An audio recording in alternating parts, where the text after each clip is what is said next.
Hola a todos, bienvenidos al episodio 116 del Mítico Benfica, el podcast en español dedicado al incomparable Sport Lisboa y Benfica. Mi nombre es Ricardo y aquí estamos para un episodio más, un episodio especial, un episodio dedicado a la Champions League 24-25. A lo largo de lo que está siendo esta competición, estamos haciendo episodios sobre los varios equipos con los que estamos jugando en esta edición de la Champions.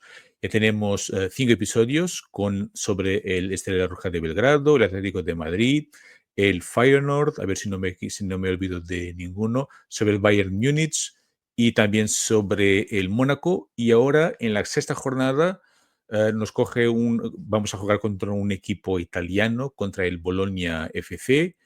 Y para hablar un poco sobre este equipo italiano, tenemos la presencia de un invitado muy especial.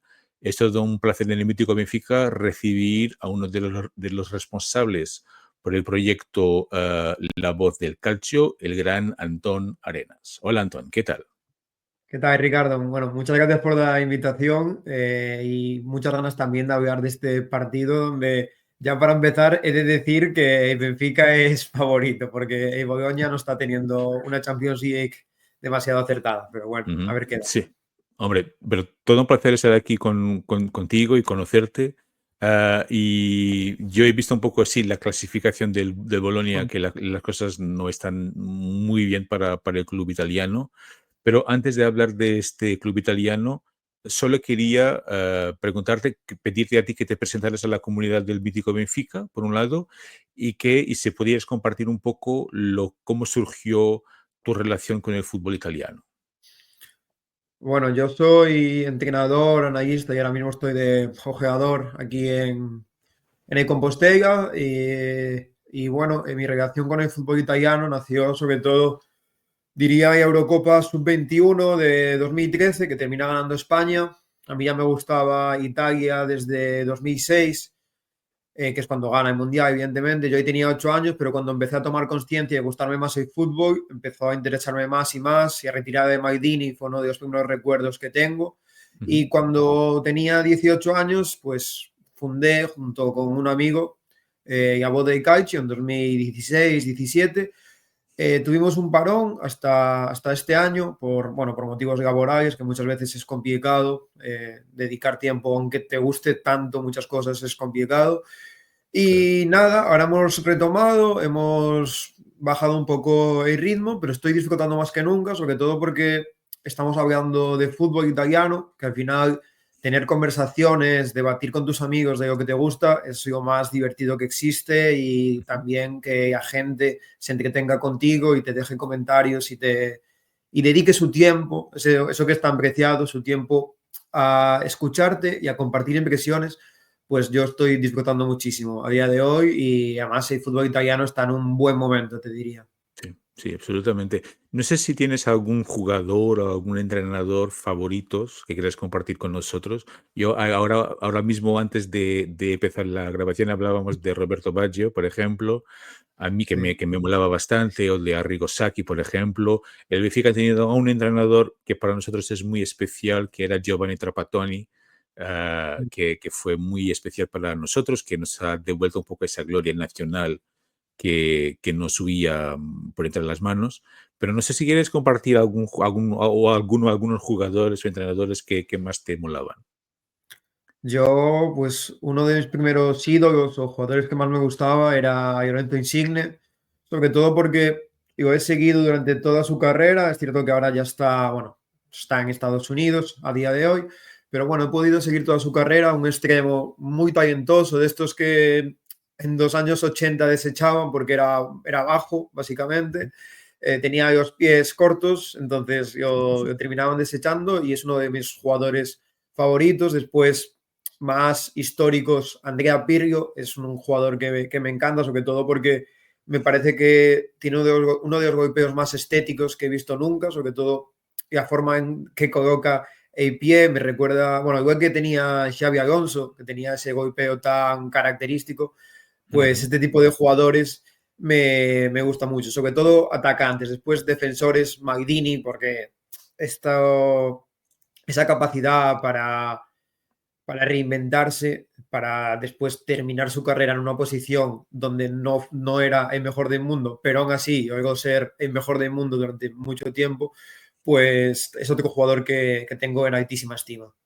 Ujú, muy bien, muy bien. Muy buenas opciones de jugadores espectaculares. Pero hoy vamos entonces a hablar del Bolonia. Tú has dicho que el Benfica era favorito. Yo la última vez que me han dicho que el Benfica era favorito en un partido de Champions hemos perdido contra el Feyenoord, que también éramos favoritos y las cosas no nos han salido bien. Pero antes de hablar de este Bolonia, ¿qué nos puedes contar un poco del Bolonia Club, de su historia? Y un poco también de su recorrido en los últimos años. Bueno, el Bologna nace a principios del siglo XIX, pero sobre todo en sus primeros 50 años es donde más triunfos tiene. De Ujú, hecho, esta es la primera vez desde hace 60 años que participa en Champions, cuando ganó el Scudetto en 1963, si mal no recuerdo, 63-64. Es la última vez que participa en Champions y desde ahí ha sido un equipo que, si bien estaba en Serie A, no era de los equipos grandes como puede ser Juventus, como puede ser Milan, Inter, que son los más conocidos. Y bueno, llega a Champions League básicamente porque Thiago Motta se da la oportunidad de entrenar al Bologna y hace una muy buena temporada, además aprovechando que equipos como puede ser el Napoli, a Lazio y a Fiore no llegan a estar arriba, en el Milan también existe un cambio de ciclo, entonces el Bologna aprovecha esta oportunidad y se mete en Champions, pero ya te digo que es algo, es una excepción a su actualidad, porque el Bologna ujú. no es un equipo de la parte alta, es un equipo de la parte media de quedar octavo o noveno, junto con, diría ya, Fiorentina o el Torino. Quizás son los tres equipos más típicos de esta parte media de Serie A. Por lo tanto, que esté en Champions es un poco anomalía, te diría yo. Ujú, muy bien. Es un club que tiene mucha historia, más de 100 años de historia, que ganó 7 veces la Liga Italiana, pero sobre todo creo que la primera mitad del siglo XX y ha Mm, ganado 3 Copas Mitropa, que es una competición que todavía ya no existe, pero no deja de tener aquí un recorrido muy interesante, incluso desde el punto de vista mm. histórico. Te preguntaba, Antón, entonces, sobre este Bolonia, que tuvo aquí sufrió este cambio de entrenador, ha salido Thiago Motta, que hizo un trabajo fenomenal, y entró otro entrenador que me parece también muy interesante, que era Vincenzo Italiano, creo, que venía de buenas temporadas en la Fiorentina. ¿Qué nos puedes contar un poco sobre este cambio de entrenadores, por un lado, y por otro, cómo suele jugar este Bolonia de Vincenzo Italiano? Bueno, el cambio de entrenador se da básicamente porque Thiago Motta se le da oportunidad a Juventus después de la grandísima temporada. Y Vincenzo Italiano llega desde una Fiorentina que se caracterizaba por ocupar el top 10 de la Serie A, pero era un equipo que jugaba muy bien, Ujú, pero irregular. Y esto te diría que está siendo también la tónica habitual en el Bologna. Esta tarde vi la estadística de que llevan exactamente los mismos puntos tras 14 jornadas que la temporada pasada, pero las sensaciones es que el Bologna no termina de dar con la técnica, de dar con el ajuste perfecto. Eh, y ahora mismo está en un buen momento de forma, viene de empatar contra la Juventus, es cierto que remonta un 2-0, bueno, es un 0-2 porque es en Turín, ujú, pero los dos anteriores partidos los había ganado y bastante bien. El equipo con Vincenzo Italiano solía formar con 4-2-3-1, ese es un doble pivote, pero no son jugadores, no acostumbran a ser jugadores excesivamente defensivos. Incluso ese media punta puede ser un delantero o un antiguo delantero como es Odgaard, por ejemplo. Y después ujú, doble pivote son interiores de llegada, como puede ser el caso de Póvega, que es exjugador de Milan. Hay muchos jugadores en el Bologna que pueden ser titulares. Los extremos, te diría que está la estrella, que es Ricardo Soglini, que este ujú. fin de semana no jugó, pero es el jugador seguramente más destacado de Bologna con Santiago Castro y delantero centro. Vale. Y bueno, respecto a la temporada pasada hay varios cambios, si quieres los comentamos más adelante, y es lo que más le está costando a Vincenzo Italiano de ajustar, te diría yo. Sí. En la liga italiana están en octavo, por lo tanto es una Mm, posición que diría normal para el Bolonia, pero en Champions las cosas no están realmente en su mm. mejor momento. Creo que solo tiene un punto ganado y después todo derrota, si no me equivoco. Es una posición muy difícil. Am, pero quizás sea interesante ver un poco, posición por posición, más o menos cómo suele jugar este Bolonia y cuál es el once tipo, digamos, de este equipo. Yo, por ejemplo, estaba aquí echando un vistazo en el último partido contra Juventus, ese empate 2-2 en Turín, que creo que es un Mm, buen resultado teniendo en cuenta las circunstancias. El Bologna jugó, creo que en un 4-2-3-1, por lo menos es la información que tengo sí. aquí en Transfer Market. No sé si puedes más o menos compartir con nosotros, posición por posición, cuál es el once normal de este Bolonia y algunas de las características de sus jugadores. Bueno, si quieres, empezamos de abajo para arriba. En portería, Ujú, Skorupski, que ya lleva bastantes años en el equipo y además es uno de los porteros más regulares de Serie A. ujú, Lateral izquierdo, han fichado a Miranda, español, que me parece un muy buen lateral, aunque defensivamente yo creo que va a sufrir bastante en el partido contra el Benfica, porque contra Juventus, con Seisao, sí, ya, ya dejó dudas. Después la pareja centrales es bastante fija, suele ser Yukumi y Beukema. A mí son dos jugadores que me gustan, sobre todo para lo que propone Bologna, que es presionar alto en reinicios y emparejar, intentar forzar pérdida en campo delantero para atacar rápido, pero después tienen algún problema posicional en cuanto a centro lateral o sobre todo en transiciones rápidas, si no es capaz de cortar rápido o hacer faltas tácticas, ahí sufre bastante el equipo. Y después en el lateral derecho puede jugar Stefan Posch, que el año pasado hizo un muy buen año y este año está alternando titularidad con suplencia, o Holm, que sí que jugó este fin de semana. En el doble ujú, pivote, antes comenté a Povega, que es fijo, es Freuler, que tiene experiencia en Champions, seguramente sea de los jugadores con mayor experiencia de equipo, porque es un exjugador de Atalanta y es el que da más trabajo defensivo de este centro de campo, porque el que suele acompañar suele ser un jugador de más llegada como Povega, que le gusta sobre todo incorporarse desde segunda línea, ya lo hacía en el Pordenone cuando estaba en Serie B y al final eso es lo que ha llevado a Serie A, pero también puede variar, aquí sí que hay más jugadores, por ejemplo Urbanski, que es ujú. más media punta, en vez de, es mucho más ofensivo, diría, menos trabajo defensivo que Povega. Si partimos de 4-2-3-1 teórico y los extremos suelen ser Endoye, que este pasado fin de semana dejó una muy buena actuación. A mí es un jugador que nunca me ha terminado de convencer, pero sí que es cierto que está mejorando. Y Ujú, Orsolini, que es el capitán y el mejor jugador, aunque no sé si va a llegar al partido. Y sí, después Santiago Castro, que está haciendo un temporadón, el argentino, que sí que tiene sí. más amenaza de cara a puerta. Ese, Ujú, ese diría que es el 11 más probable. muy bien. Por lo tanto, ¿cómo se explica? Me parece un equipo interesante con algunos buenos jugadores. ¿Cómo se explica que esté tan regular, por ejemplo, en la Liga Nacional y que la Champions esté teniendo tantas dificultades? Y quizás sea aquí un poco una oportunidad para hablar un poco de los puntos débiles de este equipo. ¿Es solamente, te parece a ti, una cuestión de adaptar los nuevos métodos del entrenador y de nuevos jugadores? No, porque, bueno, yo creo que hay dos temas. En primer lugar, y a falta de experiencia, si quitamos a Freuler y a Orsolini, que no tiene experiencia a nivel europeo, pero sí que tiene experiencia sobre todo a nivel nacional. El resto de jugadores son muy jóvenes, son jugadores que han dado el salto a Serie A y que están empezando a hacerse un nombre en la competición, entonces esto está pesando.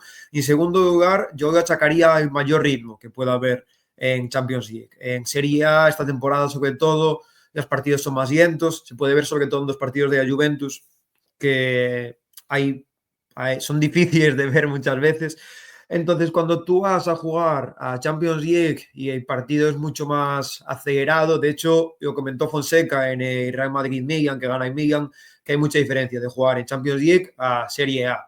Claro. Entonces, yo creo que está costando este ritmo tan acelerado, porque si puedo presionar arriba, al Bologna ya viene bien, pero cuando tiene que correr para atrás, que es algo que tienes que hacer muchísimas veces en Champions, ahí ya empieza a sufrir.